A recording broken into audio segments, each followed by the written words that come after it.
CTV News with Lauren Stallone. The 1-2 pitch. Got him!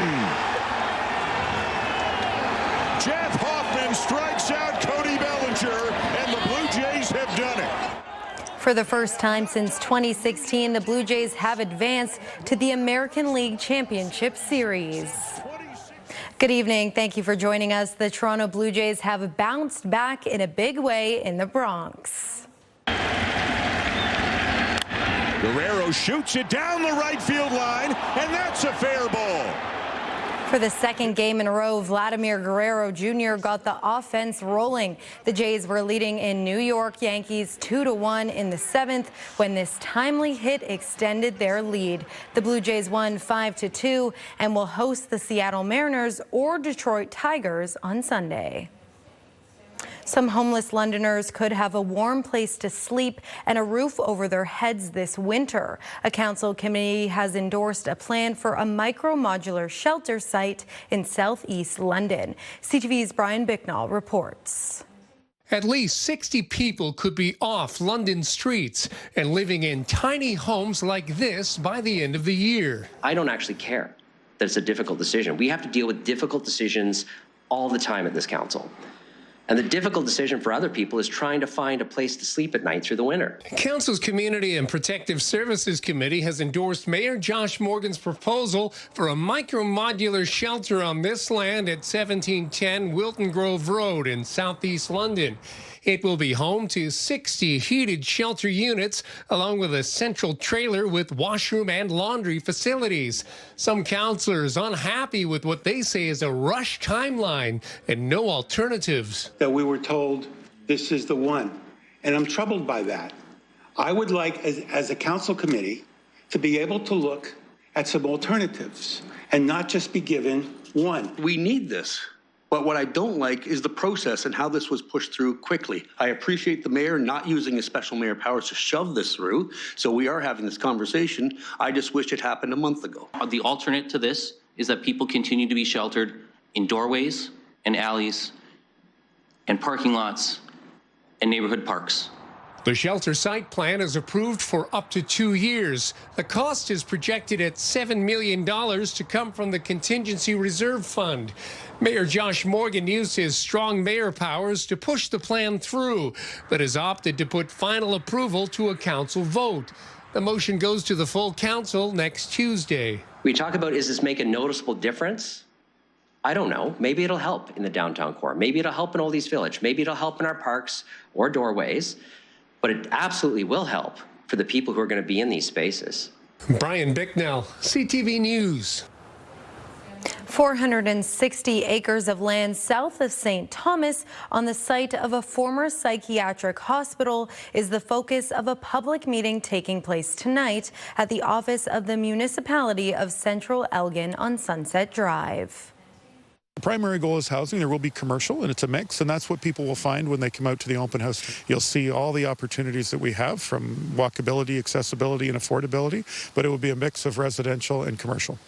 And our goal is to make it a regional benefit and to have housing here in Central Elgin, in Elgin County, and close to St. Thomas, so that we can service the PowerCo plant. I mean, I think you're going to see mixed density. I think you're going to see opportunities for school. I think you're going to see opportunities for future hospital development. And at the end of the day, it's going to be a community that is a mix and based on sustainability, accessibility, and affordability. So we've been in negotiations with Infrastructure Ontario for some time. We believe that in the very short term, we'll have an announcement to make about going forward. And all I will say is I think it'll be sooner than later. Damage has been estimated at $125,000 following a blaze that briefly sparked a Mayday alarm in London's core. Firefighters responded just after 8 a.m. to 260 Burwell Street north of Horton. They immediately deployed an aerial unit. Heavy smoke was pouring out of the two-story structure on arrival. The incident, which began in a storage room, is not considered suspicious. No one was hurt, but fire crews did face an alarming obstacle. There was a Mayday call just to give advisement of a hole in the floor to keep our crews safe. Crews made a great push in. Heavy smoke. We're able to knock down a small fire in the utility area, and then basically we went into ventilation. Meanwhile, firefighters responded to a shed fire on Pall Mall Street near William late this morning. Crews quickly put out the blaze and the fire did not spread to other nearby buildings. No injuries were reported. There is no word yet on a cause or a damage estimate. The Crown wrapped up its case today in the dangerous driving trial that caused the death of a London woman almost 5 years ago. CTV's Nick Paparella has more from the London courthouse. When emergency crews first arrived to the crash scene at the intersection of Southdale and White Oak Roads on November 3rd of 2020, 68-year-old Joan Clubb, a passenger in a Hyundai, was injured but alert enough to communicate with paramedics. However, later that night, things would take a turn for the worse, and she would die in hospital. Hours later, officers would take a closer look into the collision and charge 31-year-old Baha Ali with dangerous driving causing death. At the trial, which got underway on Monday, eyewitnesses testified that they heard what sounded like a speeding car going down Southdale. And later, the court heard from Victor Pock, a forensic video analyst with London Police, who collected data, and he approximated that the black Mercedes-Benz was going 129 kilometers an hour in a 60 zone. The defense has told the court it's likely to call evidence in the case, including testimony from Ali himself. Nick Paparella, CTV News. An air ambulance was called to help an injured crew member aboard a ship docked in Godrich's Harbor yesterday afternoon. 2 crew members of the Northern Venture were injured after being pinned under some equipment aboard the ship. Both suffered serious but non-life-threatening injuries, say police. However, one of the injured sailors was taken to hospital via air ambulance. The Ministry of Labour and Transportation Safety Board are now investigating. Owners of a local animal rescue are warning about the dangers of unexpected drop-offs. Those little whimpers are from one of 8 puppies left at the front of the Southeast Middlesex Animal Shelter west of Glencoe. The pups, believed to be German Shepherd or German Shepherd mix, are newborn and don't have their eyes open yet. They were found Saturday morning in a taped-up cardboard box inside a parcel drop-off container near the driveway of the property. The operators of the shelter believe someone wanted to find a good home for the pups, but warn they don't always check the container. They don't encourage drop-offs, but say if it does happen, it's best to leave an anonymous warning ahead of time. The pups are healthy and eating well and should be ready for adoption in about 8 weeks.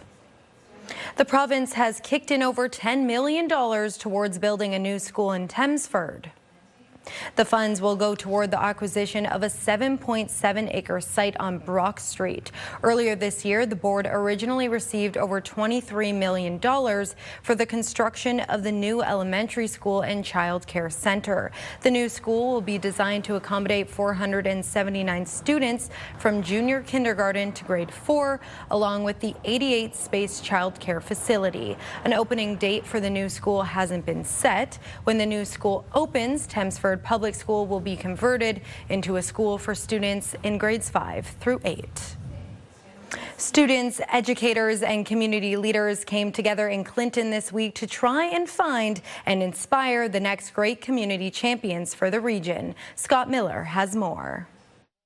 Generations of Huron County's community leaders have gathered in Clinton to try and figure out what is keeping some people still cooped up, like during COVID. We're hearing that people are still not back to where they used to be. They're not out socially, and so we're trying to figure it out why. Miller is one of the organizers of the Belonging Matters workshop that brought together 200 educators, leaders, and kids for a frank conversation about how to create stronger community connections in the wake of COVID and online division. It's a lack of loneliness, because I think there are a lot of kids who you're together through social media, but you're alone in different aspects. And so I think it's like feeling like you're connected to a group of people that when you're gone, you're missed. Like, we're really trying to get kids engaged because we haven't been engaged for a little bit, you know, after COVID. stuff started to die down, and I think it's really important that we can get back together and really empower one another to try and make a difference. Creating those connections is always easier said than done, and it won't be solved in a one-day workshop, but it's a step, hope organizers, towards the creation of more school clubs or other tangible ways to try and create the next leaders of Huron and Perth counties. As a youth representative, I find it's hard to get youth perspectives out there, and it's hard for students to come out in the community and talk about their perspectives. So I really try to join those in this Belonging Matters workshop. It's so incredible to see how many students there are and how many students want to get their perspectives out there, and it just gives me hope for the future. The whole point is really to draw it out of the assets in the room, right? So we see kids as having answers to the problems that they're facing and the community is facing, and if we can draw that out of people, if we can draw that out of leaders that are working together with the kids in our community, then we have a much better shot of doing something, because when we own it, we're ready to solve it. In Clinton, Scott Miller, CTV News. A Toronto hospital performed a transplant using a heart that had stopped beating when the donor died and was later revived. As Heather Wright explains, it's a Canadian first and is expected to save more lives in the future. Nearly 1 million Canadians are living with heart failure, many waiting for a transplant that may never come. Many of them never make it to actually get that good news, that phone call that we found a heart for you. So this will provide hope for them that there will be a heart. That hope is care of a new procedure Dr. Syed Ali Reza Rabi performed in early September at Toronto General Hospital. A heart transplant from a donor whose heart had stopped beating. The first time this cutting-edge procedure has been performed in Canada. The heart is warm, meaning that it's not cooled to protect it, and it is not getting oxygen or nutrients. So this is a vulnerable time for a heart.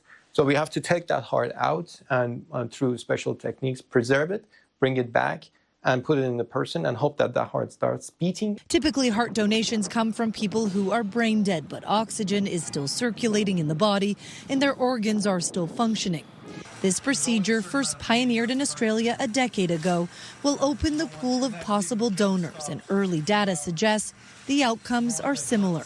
And it looks like there is no difference between the outcome of the hearts of people who've received hearts from a traditional brain-dead donor versus circulatory dead donor.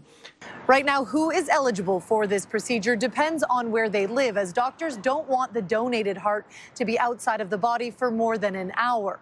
But there is hope as new technology becomes available. Hearts will be able to travel anywhere in Canada, saving many more lives. Heather Wright, CTV News, Toronto. Coming up, a self-proclaimed Blue Jays superfan takes us inside his sports sanctuary. 5K a day is back on 97.5 Virgin Radio. Listen to Jeff, KP, and Backstage Ben for your chance to win $5,000 every weekday. 5K a day. Virgin Radio.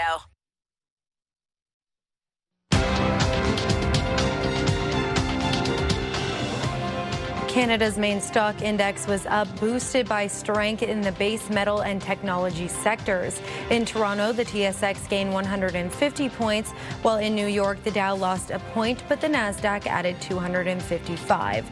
The Canadian dollar fell just 1/100th of a cent today, and on commodity markets, gold gained $66 an ounce, and oil added 82 cents a barrel. There are signs of a potential breakthrough in the Middle East. Donald Trump revealing tonight Israel and Gaza have both signed off on the first phase of a peace plan. CTV's Joy Malbin has more on the announcement that was made on Truth Social. The U.S. president, during a press conference, was handed a note from the Secretary of State, Marco Rubio, announcing a peace deal in the Middle East was close and that he needed to approve a Truth Social post so he could announce the deal first. We're very close to a deal in the Middle East, and they're going to need me pretty quickly. Hurrying out of that meeting, President Trump announced on Truth Social, "I'm very proud Israel and Hamas have both signed off on the first phase of our peace plan. This means that all of the hostages will be released very soon, and Israel will withdraw their troops to an agreed upon line." What the president called the first steps towards an everlasting peace, and that all parties will be treated fairly. President Trump says he is considering traveling to the Middle East as soon as this weekend. For Israelis, it's a huge victory. Israeli Prime Minister Benjamin Netanyahu saying he'll convene the government on Thursday to approve the deal and invited Donald Trump to deliver a speech at the Knesset in Jerusalem. Netanyahu tweeting tonight, "It's a great day, and with God's help, we will bring them all home." For the families of the hostages, it's an end to 2 years of agony. For those in Gaza, it's an enormous relief. The loss of life and utter devastation of homes and neighborhoods. Qatar, Egypt, and Turkey have all been involved. But many questions remain. Will Hamas give up its weapons? How quickly will the hostages be released? An Israeli spokesman says it could be as soon as this weekend. And how many Palestinian prisoners will be exchanged? And just how will this all unfold? But tonight, both sides are optimistic. This agreement could lead to an end to the war. Joy Malvin, CTV News, Washington. The Prime Minister is back in Ottawa empty-handed and without a new trade deal after a friendly meeting with the U.S. President. Mark Carney today faced tough questions about his trip to Washington in the House of Commons. He also spoke virtually to political and business leaders at a big U.S.-Canada summit in Toronto. CTV's Mike Licouture has more. Prime Minister Mark Carney is back in Ottawa without a deal on tariffs. However, CTV News can confirm the Keystone XL pipeline was part of yesterday's discussion at the White House. Prime Minister, did you and Mr. Trump agree to revive the Keystone XL pipeline? Very good discussions on a wide range of issues, and I look forward to talking to Parliament. A source with knowledge of the discussions in the Oval Office yesterday confirms reviving the Keystone XL pipeline was raised between the two leaders. The extension would bring Alberta crude into the U.S. It was in the context of more energy cooperation between the two countries, but was also linked to relief on steel and aluminum tariffs. Certainly, it could be another one of the levers that increases North American energy security, and so it certainly warrants exploring. South Bow is now the proponent of the project, and while the Canadian company isn't privy to conversations between the governments, a spokesperson tells CTV News, quote, South Bow is supportive of efforts to find solutions that increase the transportation of Canadian crude oil. While a pipeline may be possible, Commerce Secretary Howard Lutnick is dismissing the prospect of an auto deal with Canada. Sources say at a Eurasia Group summit, Lutnick said the Americans could continue buying auto parts from Canada, but that's about it. Auto pack's been around since the 1960s.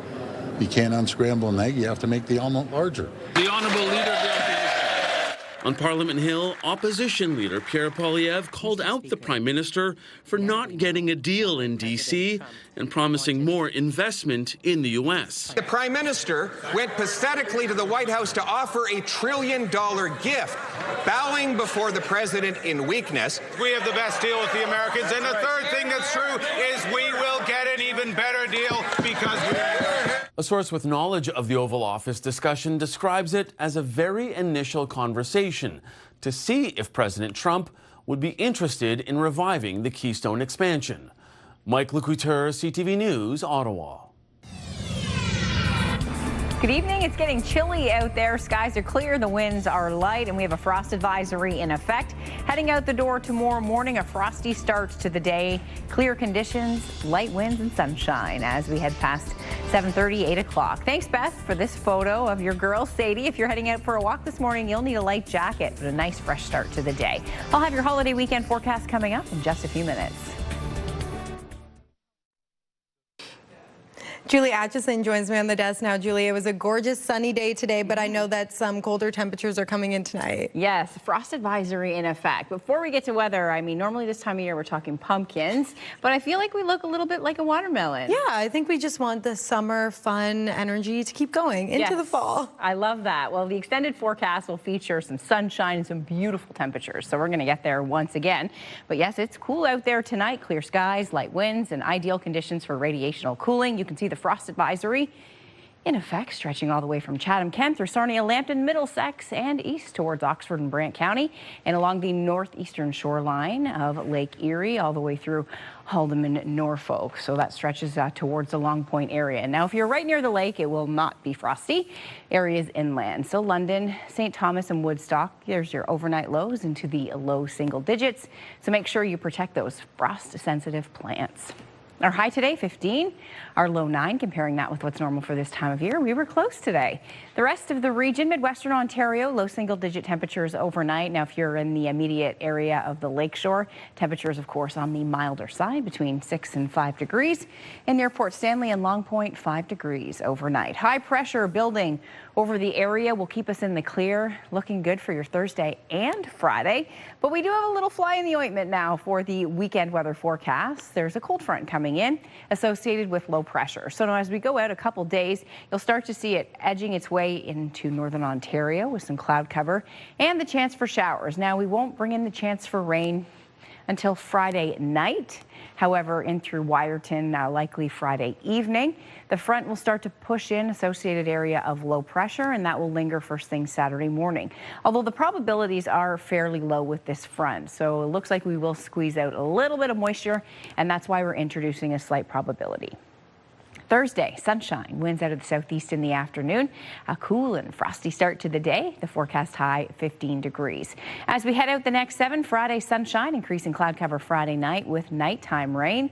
And then the risk of showers early Saturday morning. Now, first thing in the morning, about a 40% chance of rain. I left it off the forecast. At this point, the probability is low enough that I don't think we'll see a whole lot in the way of rain during the day. So we'll go back into a mix of sun and cloud and drop the chance of showers down to about a 30% chance. Look at the daytime highs, though. Beautiful conditions Sunday and Monday. Back-to-back days under a mix of sun and cloud. Just some fantastic weather for the holiday weekend.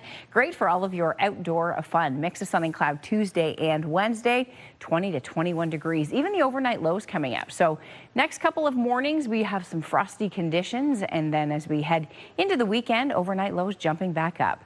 Midwestern Ontario, full sunshine for your Thursday, increasing cloud cover on Friday afternoon with a chance of nighttime rain on Friday. A few showers first thing Saturday morning. It looks like a little bit more in the way of moisture areas north of Huron and Perth County, so we'll leave in about a 40% chance of rain, but then we're back into a mix of sun and cloud. And then a mix Sunday, Monday, Tuesday, and Wednesday, back above normal, 19 to 20 degrees. So even though we have some cold nights ahead, we have some beautiful weather on the way and a nice mix of sun and cloud. The best days over the weekend will be Sunday into holiday Monday. Lauren, back to you. Thanks, Julie. Charges against former fashion mogul Peter Nygard have been stayed in court today, citing lost evidence. This comes only months before Nygard was set to stand trial in Manitoba. CTV's Alex Karpa reports. A Manitoba judge found Peter Nygard's right to a fair trial was violated by police who failed to retain records related to allegations dating back over 3 decades. Nygard was charged in 2023 after a woman came forward alleging he sexually assaulted her during a visit to his Winnipeg warehouse in 1993. The complainant spoke with RCMP at her home in Vancouver about a week after the alleged assault. Court documents say she didn't want to press charges. In 2020, she decided to come forward, and Winnipeg police launched an investigation. Obviously, he's satisfied with the outcome. Jerry Wiebe is the lawyer for the 84-year-old former fashion mogul. She filed a motion last month to stay the charges, arguing the failure by police to keep records of the complainant's first interaction with officers undercut Nygard's right to a fair trial. Judge Mary Kate Harvey said his right to a fair trial was, quote, substantially prejudiced, going on to say, I am satisfied this is one of the clearest of cases warranting a stay of proceedings. There is a fundamental unfairness to an accused where the evidence of what was said back then isn't available to them. Judge Harvey said significant changes are needed in the categorization and storage of police reports and statements when it comes to historical allegations. This is a very good decision overall. This is important for the integrity of our system. One trauma therapist who has advocated for victims of Nygard is worried about the message this sends to other survivors of sexual assault. Why would I put myself through this? They might be thinking I'm better off just keeping this to myself. Nygard is already serving an 11-year sentence for 4 counts of sexual assault in Ontario. He also faces sex charges in Quebec and extradition to the United States for sex trafficking and racketeering charges. Alex Carpa, CTV News, Winnipeg. Country music legend Dolly Parton is breaking her silence over concerns for her health, triggered by canceled shows and a social media post by her sister. There's just a lot of rumors flying around, but I figured if you heard it from me, you'd know that I was okay. And I'm not ready to die yet. Parton issued this video while on a set working on commercials. She started some of her problems were linked to her husband's death in March when she neglected her own health, but is now in the process of getting treatment. As the Toronto Blue Jays continue their postseason, one Kitchener man says he has been cheering for the Bluebirds for as long as he can remember. CTV's Colton Weens reports. This ball here is signed by Kevin Pillar. Self-proclaimed Toronto Blue Jays superfan Jim Shaunawill has been cheering for the Bluebirds for as long as he can remember. When I was 18, when the Blue Jays won the World Series the first time, and I decorated my house. His passion for Canada's only pro baseball team shines true inside his Kitchener home. A collection of Blue Jays carpets, seat covers, banners in the backyard, curtains, couch covers, even on the road. Other drivers know where his loyalty lies. It's growing. I'm always collecting. I've added to my collection. I've made some of my own stuff. This one here is signed by Pat Borders, Billy McKinney, Cito Gaston's there. Joe Carter. That is Russell Martin's bat. This was their 20th Honda edition ball. Kevin Pillar bobblehead, Gladys bobblehead. I've even got a Blue Jays chess set back in there. And it doesn't stop there. You got Gladys rookie card. You've got Alex Manoah when he was still a star. A book full of Jays sports cards and even cutouts of Shaunawill and his wife. When the COVID happened, you could get your cutouts put into the stadium. So they went from out in Florida, then they went to Buffalo, and then they ended up coming to Rogers Stadium. It's a collection that surrounds Shaunawill every time he sits down to watch a game. And of course, he tries to watch all 162 during the regular season. If it has anything to do about the Blue Jays, I want to know what's going on. And now with his beloved team still playing in October, Shaunawill plans to be planted in front of his big screen all postseason long. There are times where my wife will be sitting in her chair or somebody, and they'll be talking to me, and they'll be going, "Hello, are you there?" So I kind of tune people out when the game is on. Colton Weens, CTV News, Kitchener. That's our time tonight. Thank you for watching. We'll see you next time. I'm Lauren Stallone. Have a good night.